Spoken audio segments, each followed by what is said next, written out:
In the context of producing my Season 3 Yay and Nay list, I checked out some of the very first videos I made for this channel, including my review of the Crystal Empire.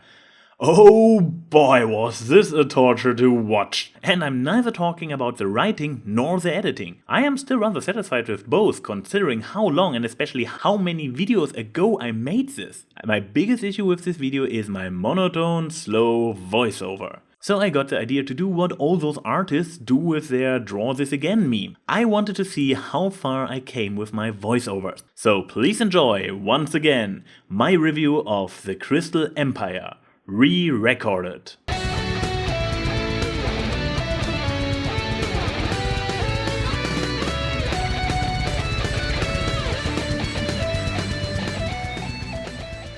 Hello out there, this is TheAnYPony and welcome to my review of Season 3's opening two-parter, The Crystal Empire. In case you're wondering what happened to my plan of starting my dramatic reading of Out in the Cold, there are two reasons I postponed it. First, as you maybe can still hear, my voice has been a bit hoarse over the last few weeks, and attempting my first big voice acting project, especially with an almost complete female cast, will be hard enough even with my voice at its best. I'll start my readings as soon as my voice is back to normal again and I got to practice my acting.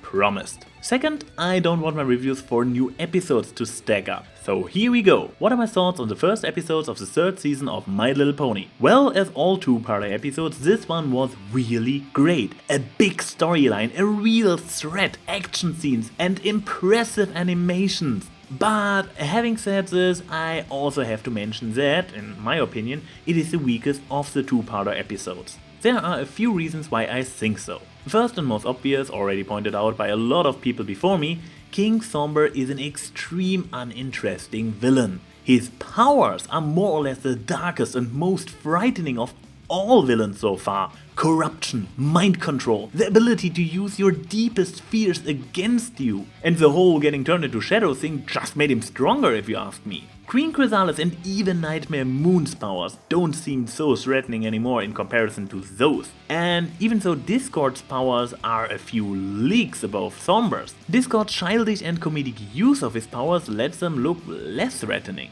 But sadly, King Somber is nothing but his powers. He is as one-dimensional a villain as you can be. He is evil for the sake of being evil. We don't know anything about his backstory, his personality or his motivation, except maybe that he's power-hungry. Very original. No tragic fall to darkness triggered by envy and the wish to be loved. No sneaky master plan to infiltrate the kingdom in order to take care of your own subjects. No challenging personalities that manages to turn your friends' characters upside down. Just brute evil force. And how can he be stopped? What powerful good emotion will our heroines use this time? Their strong emotional bond catalyzed through the elements of harmony into the magic of friendship? Love so powerful that, transformed into an offensive beam, can even overpower Celestia? Nope, we have to go with lifted spirits. And what epic ritual will trigger this spiritual uprising? A fair. A fair? Huh. And it's really just this, eating some carnival food, getting a souvenir, watching a show and voila! Emo ponies turn into happy, not yet crystal ponies. Don't get me wrong, I'm okay with this fair story. There are some great images and gags connected to it, but I am missing the epicness the storylines of the other two-parters have. Twilight's search for the Crystal Heart on the other hoof is awesome! The riddles she has to solve, the obstacles she has to overcome, the tricks she has to come up with. Give the fair story its own regular episode and show me more of this! Anyways, one last big critique I have is the whole premise of Twilight's task. Why is Celestia risking all of Equestria only to test Twilight? Yes, Twilight succeeds in the end, but it was damn close.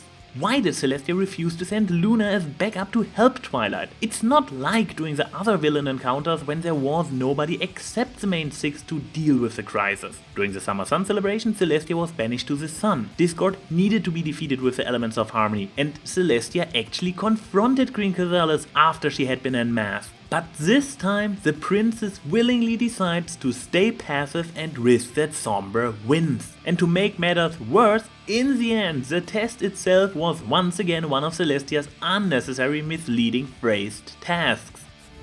In the end, it must be you and you alone. And what exactly has to be done by nobody else than Twilight?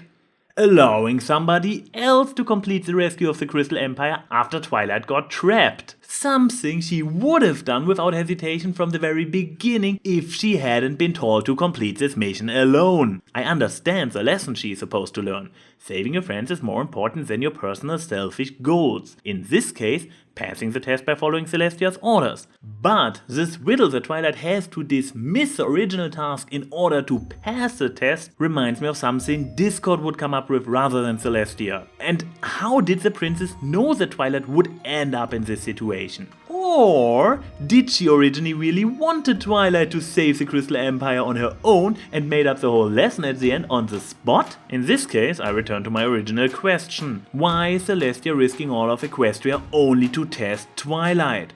Sorry, but I can't trust this lady any longer as the ruler of My Little Ponies. From now on, you can count me as a supporter of the new Lunar Republic. The younger princess seems to be far more reasonable. But let's get on with this review. I guess I can't talk about the Crystal Empire without talking about the Crystal Ponies. Well, I don't really can warm up to them. As soon as they get happy, they are as bland as a pony can be. The common background pony is more interesting. And about their style, that's most likely a question of personal taste. But I don't like those old-fashioned hairstyles. And I also don't like it when the main six get styled like this too. Oh Twilight, what have they done to you? And what's so special about the Crystal Ponies anyway? They are more or less Earth ponies. Even their transparent crystal look is not part of their special nature. The moment they look like this, every pony in the Empire does so as well. But enough of the negative critique. As I mentioned in the beginning, I thought it was great nevertheless. It just comes off weak in comparison to the other two-parter episodes, and there were a few immersion breakers for me.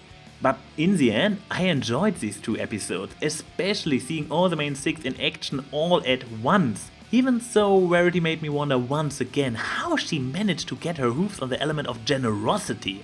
And I'm quite curious what's up with this metaplot Celestia and Luna hint at. My theory, the princesses want to turn Twilight into an alicorn as soon as they deem her ready. Not that I really hope or believe this, but I want to be able to say I called it if this metaplot actually should turn out this way. This is TheAnYPony saying see you soon. And all hail to the new Lunar Republic!